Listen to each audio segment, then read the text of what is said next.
Today there's a Troy built with a Honda GCV 190 engine on it. It's usually there's a piece of plastic on the side here that tells you exactly the specifics. I'm sure it's somewhere else. I just didn't really look, but I'm assuming it's like anywhere between 27 and 31 psi, 3100 of course. But the owner was telling me kind of an interesting story. More or less, we're going to be checking both the engine and the pump. The engine is the easy one, hopefully. Well, at least that's the one we're going to start with, because without the engine running, it's a little hard to diagnose the pump. But he was telling me that he was using it probably for a good few hours, and all of a sudden it started losing pressure, and then all of a sudden the engine started going and just wouldn't continue running, and it stopped, and then you couldn't get it going again. So two scenarios I'm assuming are going to be coming up. One, which I'm hoping is the right one, it got water in the carb. Very well might be out of gas. I literally not looked at it. I tweaked my back something fierce the last couple days, and I barely was able to get it on the table. And then that was, today's Wednesday, I think I did that Saturday, so it's been a good couple days, so I haven't checked much on this.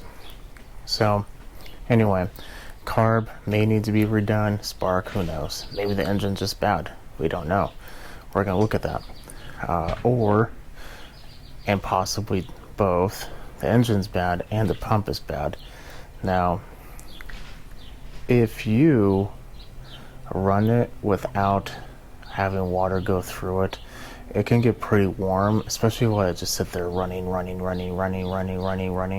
You can cause the unloader valve to fail prematurely, which is going to cause you to have low air pressure, or the pump itself might just fail prematurely, and then it's going to cause you to have no water pressure. So first things first, I'm going to take the hose off, because that's just a giant pain, and then I'm going to see if we can't get the engine running. So let's get that started. It has gas, oil, all that, so at least that's normal. Well, normal-ish. Let's see what we can find. We're on. That's choke. Let's give it a pull.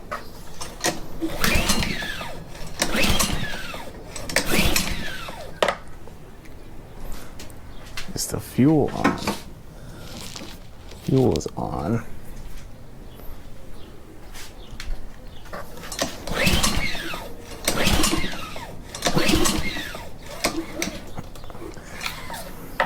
There's compression. So I don't suspect that being a problem. Pressure washers have a real bad habit of that sometimes can mean it backfiring through the carb. Sometimes. I mean, technically they all might backfire a little. You are having metal moving pretty fast, and every now and then there might be something. It shouldn't, but every now and then there might be something. Turn the choke off. Put a little of this down it. See if it runs a little. That's just starting fluid.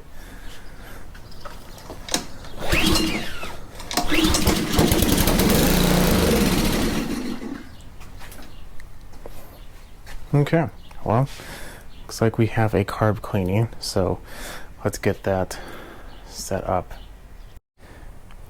So this has been shown a few times, but I wanted to take this opportunity to go over a couple things. One, like I said, never run your pressure washer for more than, I would say, like 30 seconds without it in constant use. What I mean is, if you maybe you're pressure washing the windows on your second floor and you have to climb up a ladder, and you have a 50-foot hose, so you're like, I don't need to take my pressure washer up there on my roof, which is probably a good idea not to anyway. But, you know, you turn it on, you go up there, maybe it takes you a minute or two. You know, it's springtime, it's been a long winter, you probably drank a few 12 packs throughout the winter and put on a few pounds. You know, stuff happens. But why is this not coming off? Oh yeah, that's right. I don't think we'll take off this one actually.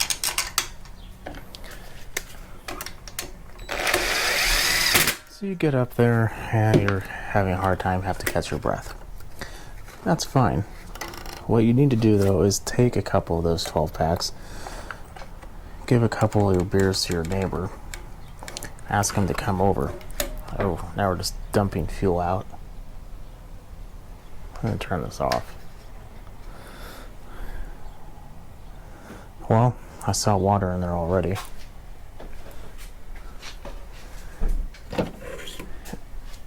And ask him, or her, I don't know, hey, can you turn this on when I get up there? That way I don't have to have it running. It's a much better idea. And then when you're done, have him or her turn it off. You now have a cleaned window, and you don't have to worry about your pump going bad. Is it going to happen the first time? Probably not. It's going to happen the 5th time? Who knows? Can it happen the first time? Most definitely. Is there going to be someone out there to say they let that thing run all day long, they never turned it off, they just have like a constant supply of gasoline and never had a problem? Probably. Point being, it's just generally not a good idea. It's like pumping your gas while having a cigarette. Will you explode? Well, maybe. Who knows?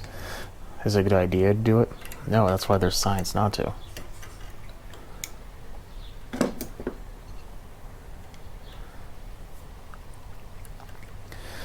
So unfortunately we're not going to see the condition of the fuel in there, at least not very well, because I dropped a lot of it. But let's take that to the carb station. When I started this area was dry. That's from the fuel. But you see those oddly colored pockets? That's water mixed with the fuel. 90% sure that came out of the carb. Well, here's the carb. Looks pretty clean on the outside. You know, it doesn't really mean much.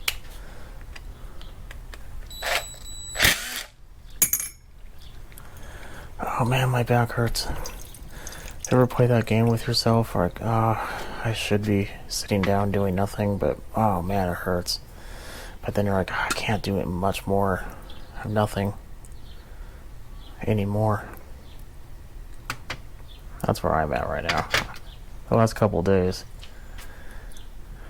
the sit around do nothing won out. But today is just too much. Nothing.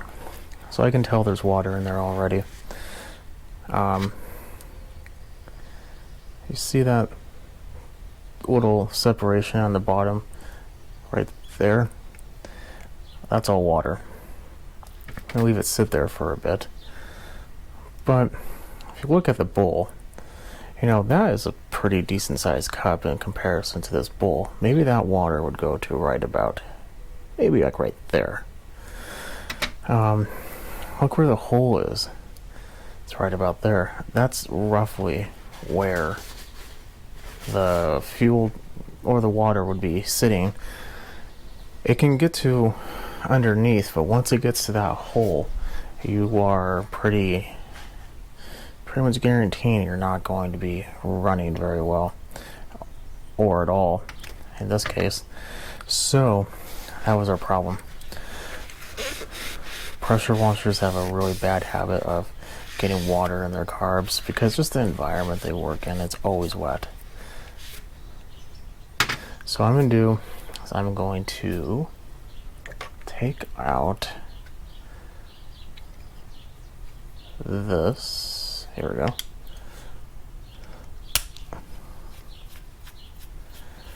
And that looks pretty good in there too.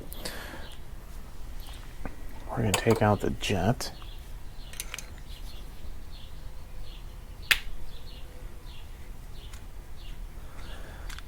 These are brass, so be very careful. If it slides out easily after I get the jet to the point where it's not catching the threads anymore, I know they're pretty decent. Yeah, that came out pretty good. Yeah, that came out good too. Just me taking it out, I saw water. So water surface tension is much greater than fuel. Fuel can go through small little surface or small little crevice very easily. Anyone who's ever been trying to find a pinhole in a carburetor bowl will know that. Now, water is completely different. It can, but that hole does have to be a certain size before it can really go through there. And while some carburetors, I'd say like on a vehicle or even larger engines, if you choke it real quick and when you turn it on, it could potentially suck the water through. This is not the case for this because the hole for the jetting is so small that you can't. So what I'm going to do is I'm going to take my air compressor without you having to listen to that, dry everything off, blow through every single passageway, dry this as thoroughly as I can, and then we'll put it back together. Got the bowl dry, well, the cup. Let's turn on the fuel and see what we get. I'm going to fill it up probably. Water is heavier than water, so technically water should be the first thing that's going to come out. But I gave it a good shaking, a whole lot more. I didn't want to do it next to you so it doesn't look like I have Tourette's, but let's take a look. It's probably pretty decent. So I'm going to put this on its side like I had before. I'm going to look at it and see if anything starts to collect. I so far don't see anything. This valve doesn't like to turn off very well. But the carb is dry. I'm going to put it back on just the opposite way it came off. So I'd go over an experiment with you. So if you ever want to know, oh great, which one is choke? That's choke. So that's, okay, it goes on this one. So if you ever want to, wait a minute. Yeah, okay. If you ever want to test the surface tension part I was talking about, go get a can or something and go online, Amazon, eBay, whatever your preferred method of shopping online is, and just get yourself a set, or even maybe your local hardware store, who knows, but get yourself a micro drill bit set. And what that is going to do, I'll just tighten that later, is you're going to be able to drill a small little hole. I think that's in the wrong one. Fill a can with water. No, that was the right one. And then go to your carb, take your micro drill bit set, and figure out which drill bit is roughly the same one that your carb is going to be using. And then drill a hole in that can. What you're going to find is this. It is going to leak water. Don't get me wrong, it will leak water.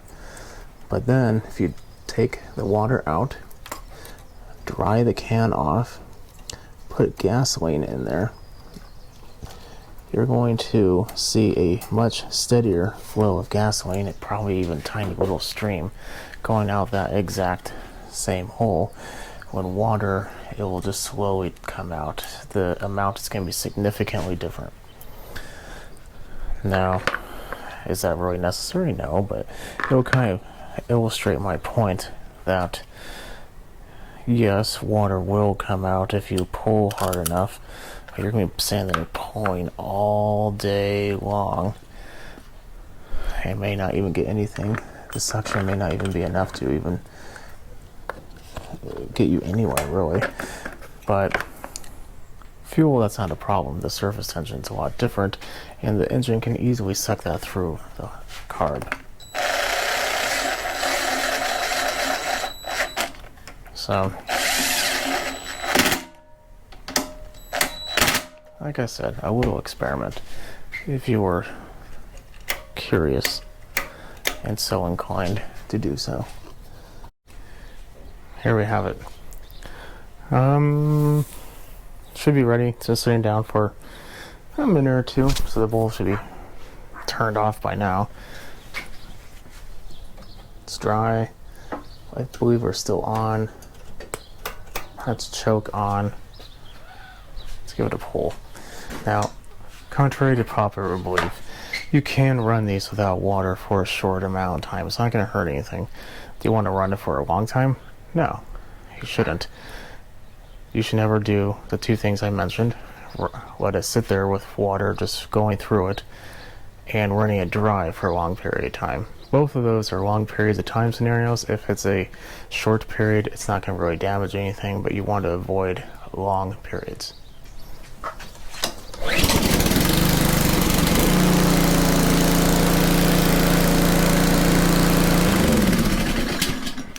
It's actually better than I was expecting.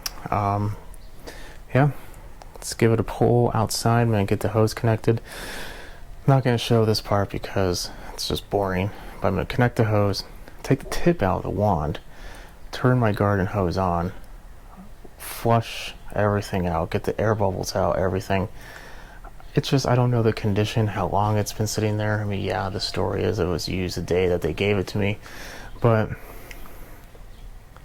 you know, there's what happened and there's what you tell your mechanic. I'm sure you're fully aware of that. Moment of truth. Is this a pressure washer that has a bad pump, or was the engine just having problems because it was so full of water that it couldn't provide enough power to the pump? We're going to find out. Water's on. It's leaking a little bit, but that's because I put a quick connect for my hose and I just didn't tighten it all the way down. That's pretty normal. It's these rubber gaskets for the end are usually pretty bad. But yeah, let's give it a pull.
And there we have it. So it was just the pump that was having, well, excuse me, the engine was having water problems. So when that happens, it just can't provide enough power to the pump. That's not saying that the pump was having problems before, but it was doing pretty good. When I first turn it on, it does have a little air in there. When you first turn them on, you're supposed to let them run for like a minute or two. Get all the air out, and then turn on the engine. I did that, but you're never gonna get all of it. There was maybe one that was a little bit different, so not that bad, but it should be good to go now. So if you're having this problem, definitely keep watching, subscribe. I'll keep watching, and have a good night. Later.